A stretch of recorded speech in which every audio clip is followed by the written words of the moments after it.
Good morning, students. Today again we are going to start with the chapter Heredity and Evolution. Beginning with the introduction of the chapter, first of all, accumulation of variations during reproduction. Inheritance from the previous generation provides both subtle changes in it for the next generation. The second generation will have differences that they inherit from the first generation as well as newly created differences. So, as we have learned earlier, that variations, if we talk about the variations are the changes. These are the changes on the every step from parents to the next generation. Now, what happened that during the inheritance of characters in the next generation, there are some changes with the few earlier one are being accumulated in the next generation. For example, this is a figure shown. These are the changes in the new generation, and in next generation, these are the variations, the changes in the next generation. So, an example is in front of you. So, in the during sexual reproduction, the variations are caused by number one, chance separation of chromosome during gamete formation. Number two, crossing over during meiosis. Number three, chance coming together of chromosomes during fertilization, and mutations. Mutations are the changes in the genetic material. Now, talking about heredity, what is heredity? So, heredity is the passing of traits to the offspring from its parents or ancestor. This is a process by which an offspring cell or organism acquire or become predisposed to the characters of its parent cell or organism. Or it may be defined as transmission of characters from parents to the offsprings, that is from one generation to the next generation, is called heredity. Next we talk George John Mendel. Now talking about the George John Mendel experiments.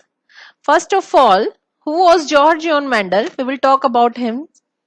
So George John Mendel was from a peasant family, and due to poverty he became a monk in 1843, and in 1847 was made an abbot, head of Augustus Monastery at St. Thomas at Brunn, Austria. From here he went in 1851 to the University of Vienna, where he studied natural history and mathematics for 2 years. He also became interested in the process of hybridization. Mendel returned to the Montessori in 1853 and also worked as a teacher in school from 1856 to 1865, and Mendel conducted breeding experiment on garden pea plant. So garden pea, Pisum sativum, okay, is the scientific name of garden pea plant. So this is the brief history. Giorgio Mendel, a German-speaking scientist and Augustinian friar who gained posthumous fame as the founder of new science of genetics. Mendel worked out the main rules of the inheritance. Many others had studied the inheritance of trait earlier, but Mendel blended his knowledge of science and mathematics and was the first one to keep count of individuals exhibiting a particular trait in each generation. This helped him to arrive at the laws of inheritance. So inheritance means the transmission of character from one generation to the next generation. Now talking about the Mendel's experiment.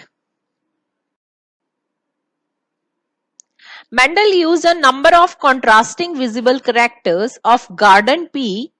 Number one, like round and wrinkled seed, tall and short plant, white and violet flower, and so on. So contrasting means opposite character.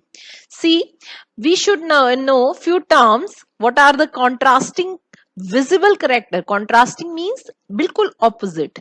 दो तरह के trait होते थे, one was the dominant and another was the recessive trait. We will talk about them while we will making the cause.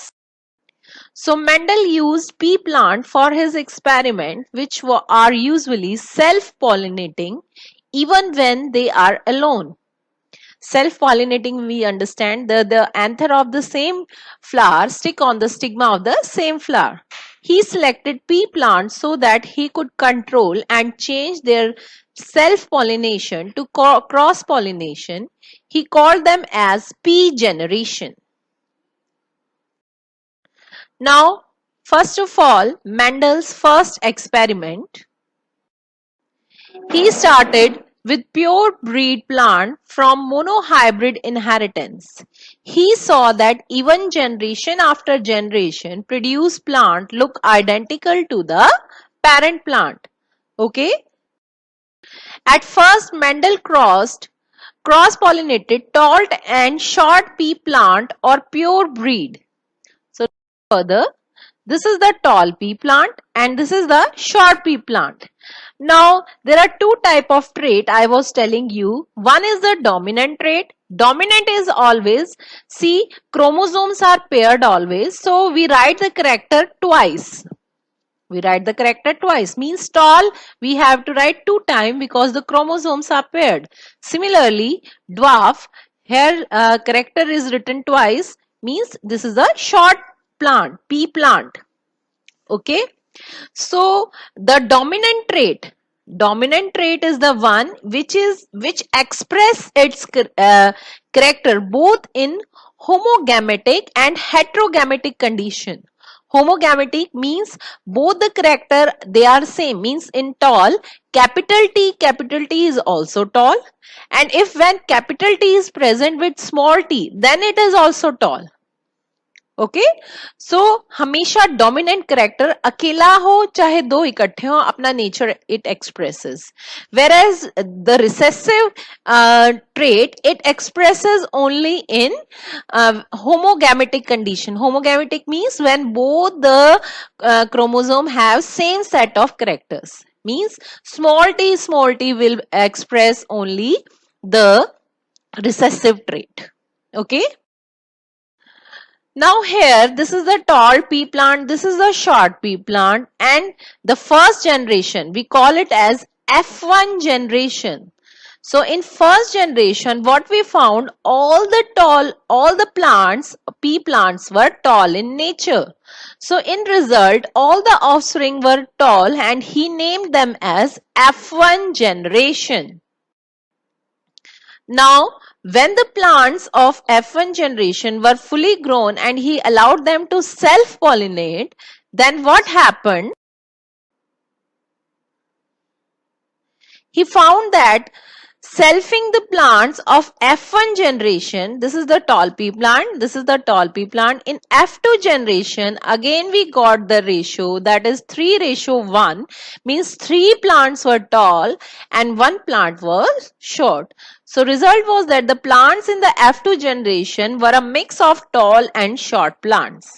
Okay. So that's all for today. Thank you.